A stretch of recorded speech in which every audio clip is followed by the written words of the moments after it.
meet Charles show na wo hwe. And then our campus, me na branch kama be pa. You be din komo. Or your GNATOC president. Welcome to my show. That's it. Now we doing it biom. We doing Sowah Nicholas, but Oba campus I say a common name is Sowah na Nicholas ne there ayira. Our campus is very nice. Akenten, Appiah-Menka University of Skills and Entrepreneurial Development. Akenten, Appiah-Menka University of Skills and Entrepreneurial Development. Formerly near UW. Kumasi campus, that's University of Education, Uniba, Kumasi campus, but within August year this year, any autonomous. They say you're there home. They say you're in share Uniba CB. Okay, so you're full-fledged university now. Full-fledged university. Appiah-Menka. Akenten, Appiah. Akenten, Appiah. Me done home basis here. To GNATOC president anyway. Also Oba campus Oba campus yeah, our president, SRC president, Lux president, departmental president, and I'm saying GNATOC. No, you're person unique in it. Yeah, the FM chairman. It's the whole school chairman. Chairman. GNATOC chairman. So nice a title. GNATOC chairman no on why? I can say GNATOC chairman now. Also, you teachers like. After say we training college, I could serve for some number of years of further education. So say teacher need or apply for study leave. You don't study leave na so back campus wa. When you the moment that we do campus e kimono or district na o try there ho no no ma wie dwumadi bia. You don't do campus e kim there you are under GNATOC. Obi bia paper works 4 years now be doing as a teacher there. As a teacher on study leave ni there. 4 years I'll be doing on campus in there. Everything will be done by GNATOC. And the GNATOC, I said GNATOC is more like district education office on campus. On campus. So me meet me a campus left me from the district education director. The breakers you. Any the breaker to what? The breakers here. And a teacher for no more now that's what universities no. Teacher for more now. More training college no. Training college no. Now Ochade kakra. The minimum years 3 years. One child there also 3 good years. 2 years. 2 years. Yes, when you are buying quantity and say. When you are buying quantity. So say like me for instance. Course na me person me yen. Yes, I course no training college. Or say me electrical engineering is say me yen wa say. Electrical engineering is me yen wa say. But yen electrical engineering wo training college. It me call training college call year the engineering how to teach you. I don't know say the career me person me yen I say me call to education so na. But we a teacher. But me a teacher. So that's what don't GNATOC no. When you study leave now, even all regional office work where study leave letter no. Regional director na say regional IPP coordinator na dey letter na be man o be catch us kwa GNATOC. O be catch the regional office wo say kwa GNATOC. GNATOC ni full meaning Ghana National Association of Teachers on Campus. I the create GNATOC no say NAT for na dey buy. So NAT for na dey buy. And I back campus no so like BBA no we are financed by NAT. It is say me the I too. Me work my NAT at the same time GS. Na me be so mate. GS na why be and a NAT. And a NAT. And I'm here Juma. Oh, you teacher. Me a teacher. It is a we be NAT loans see now. That's our campus or be by my office. Na me made the document near BBO here BI there. Amano. No Okofili we are not there brem na me dey come NAT for regional office ro. Mate. And I buy my office so me work 2 office attendants ho. Omo do permanent workers every month be me tu omo ka esa tu omo senate mo. And I ya to aba man so your secretary ho, mo treasurer ho na me woman commissioner ho. Not talking your whole institution. Whole institution on campus. On campus. I see. And no can say me members base getting to 4,000. I'm a down man no ha say. Okay. That organization no I was saying chairman, I was saying secretary, I was saying treasurer. I was about some subordinates. Appointment. Yeah. you know, mutu dues like teachers in the suit dues. Teacher need to dues or mutu dues, but dues I could generate first years in so. So and my mom says, how do you manage? Very good, very good. I know question now. No. You manage your source of funding. No, if you reduce now members near the 8 year, but dues you say you know could generate first years now where they or mobile campus no. Because you see, for instance, was Abba campus. That's a we move from former district Abba campus. Only problem be a beam. It's all the answer. Officer cry how my hope be muda. Only be a copies of bed, Ube school. By level 100 now, no abana. Ni dinner free, ni former district in your day. Emma has or no pressure a day. Edan so. Until level 1 first years in the Omude do in the Omutia. But continue student in the officer guy. Okay. It's a honest customer. Why day? Because if you are to depend only on first years to manage a whole network on a particular university campus, means what other ways around no, it means back when I say not as a mother association, you know. I am breast subvention every semester, piano. I'm a baby big kakra. As a members, you know, are you for a tier, not for a tier dues every month, and every semester, piano. I'm a brace kakra. Not their support to your own tea. IGF for I interrogated fund and I dues now members in your day, Etiano. And your first years in Ayana no a day. Right. Madame Waba, meet house show now. Meet house show and I was so good to ya kwa na waka na to ho sensem na de ka mu ba kwa mamusa ne se fa na se ma wie secondary school and senior high school. Okay. Ma kwa ma for training college bi na ma bedru mo campus ya Appiah-Menka se bi wo ho na se bi da ho se metima ba ye NATOC member na like mo wakwanyo bi o ba bi se metima frem ho se metia dues kakra bi nko de a Mr. Submit me to NATOC member. Okay. I know the met me said there be me met me jida me to me so as NATOC chairman met me akajo said there be. What me my NATOC member. Just like that say me baby to dues. Because a teacher ni no what study leave no kula no. So we do campus when I say deny no study leave na want me register as a NATOC member. Because NATOC members no one say yeah head count to be our various districts now. Or maybe be my campus. I say it is a no. I apply television on San can. I say, me listen to Kutame as NATOC members. No, oh, dinner day, enemy list in the movie. It won't mean a day. Emma join it. It's the head country. Oh, this also come back to district.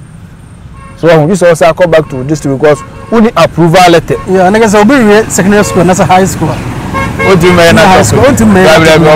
Yeah, share the strength and the weakness of NATOC. NATOC pa mo dey na mamo ya strong our campus mo nyina so ana mo fapem pa. Ya fapem pa dey me nyina so ya strength our campus ni say. One, first of all, teacher ni bi our campus bia no, the promotion. I was NATOC ne head no. The grade points, the rank, everything, the worth, I would say the worth of a study leave teacher. I was NATOC ne head no. And I can say welfare. Welfare is a teacher in our school, no. Like the district and answer the former school headmaster and friend on car and say same thing at the info no. So what you mean can say behind the info no. Because when you have no abandon NATOC ni there, I was say be NATOC na we there. Oye masa teacher ni kro na wa there. Oba campus no. It will not be do campus say kuma. It is obi ba na say wa me hwe NATOC wa tira kwan between dues.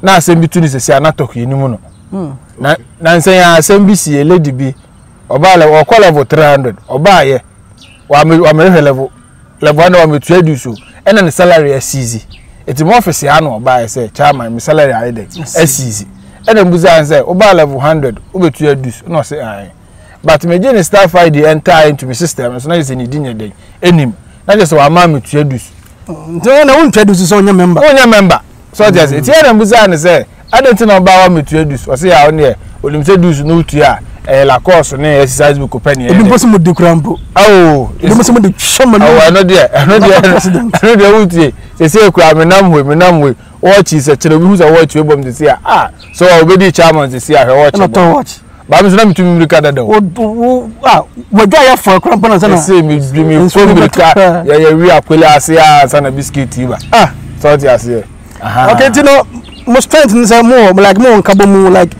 mo na tue dus kakra krama mo ama betum de run affairs na mo fapen ba ko say like there is corporation and union no teachers ni na jitum say teacher ni nko dia so obajo and ade managing say like so mo kwoti asem bi wa abonten a na say omo de beto o say creative plan o say the social media no be issue and then notice board aye dey ekwem so ti ase the social media no be aye dey issue it is omo kwoti asem mi sisi a na say ye de beto platform so a so omo pese chairman e be dey about be kasa so ti ase I said there is oneness like union no unity no everything they want to hear from the chairman and as a chairman and as a secretary is it that the chairman the secretary the chairman no say me na me boss with me mention that kasa the rank and file will be any duty na say you must perform taxes will perform it is a bibi best see no the better platform they say at chairman I want to hear this here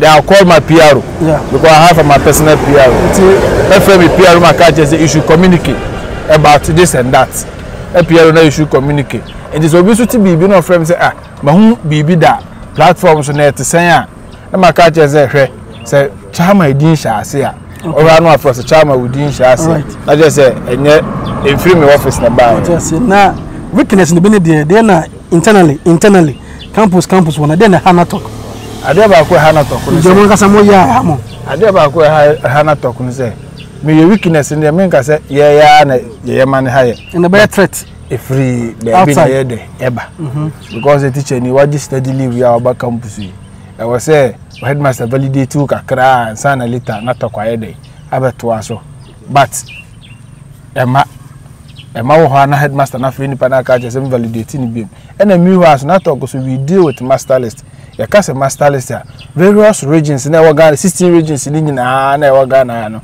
at the end of the day no I was say every region bia send me me not here ka say ya ebi obeka say me nyo bia no I was say regional director bia send me a copy of teachers or maba study leave or mu free na district wide aba Akenten Appiah-Menka say the whole Ghana all the 16 regions me no ka say say ya mo mba 2021 regions 14 na there o mo list there aba aka 2 regions e je say no 14 regions na aba no there my omo ho adwuma there every ama most of them omudia move aba campus wa yeah until no yeah adia we NATOC president and as a chairman we di hu dwuma o say we di hu dwuma na me ku sure say obi a ofiri ba bia ba e dwuma ne so NATOC president enye bete akwai task bia eye task enye ba ko for enye ni ba ko for dwuma so just here me ba ho na dia na NATOC ehwede mu se bia nke frabontin ba ya munya bibia ebe boa mo nke frabontin ba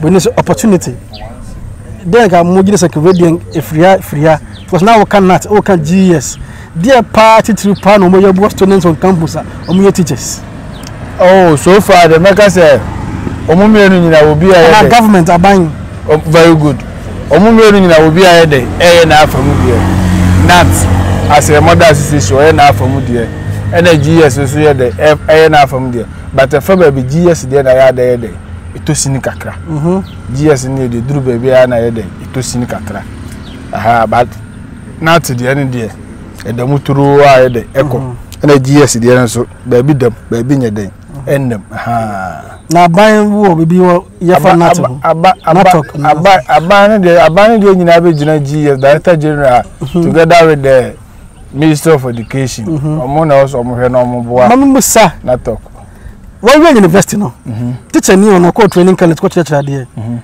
wakwa 3 years 5 years or 5 years o jai baso o basu yapona o yes university na se su yapona wo we no opadwuma ya na ye izman na ono we wan san ko padwuma o we automatic e better post no back to classroom we teacher automatically e better post to back to classroom they post to ko basic school like JHS ne primary school there already automatic wait me head teacher di and check so just wait me head teacher di and check but a post senior high there also a classroom straightforward. Yeah, Chairman, let me share the opportunities once again.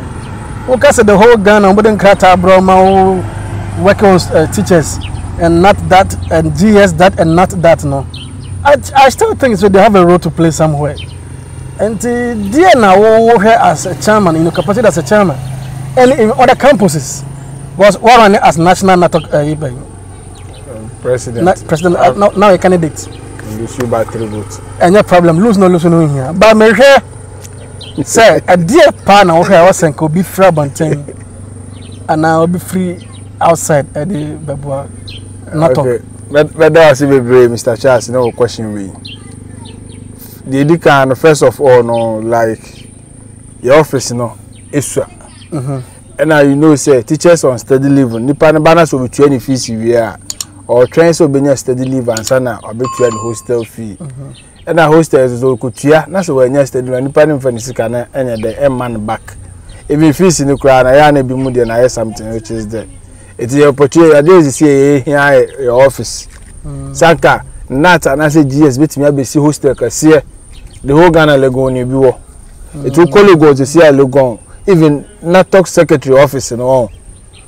It is a university vice chancellor office. GNATOC secretary office. Because not a see hostel kase the e almost teachers do say no. It I dey say here pa say and come boy say you missing not hostel and I say GS missing hostel and I am for the GNATOC hostel. It is sister hostel the teachers never study leave no. Nanka the job best be 30 rooms and now 20 rooms say teachers no best study leave modia. And to modia anytime you mean study leave bia no.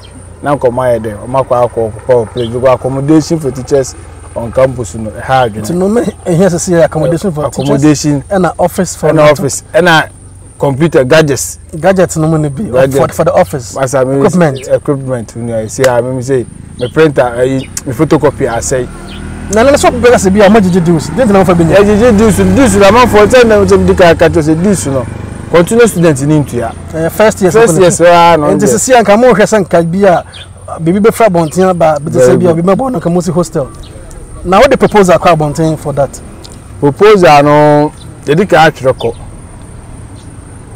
also before the proposal and the beko proposal and the beko we nipa na ready investor na ready also management na small more land okay it's here na a bureaucratic kakra and one day job and whole paperwork bureaucracy whole procedural and bureaucratic process so when na assemble ho ye kan na yes na talk pa ko university campus bia and one campus yo we the whole Ghana.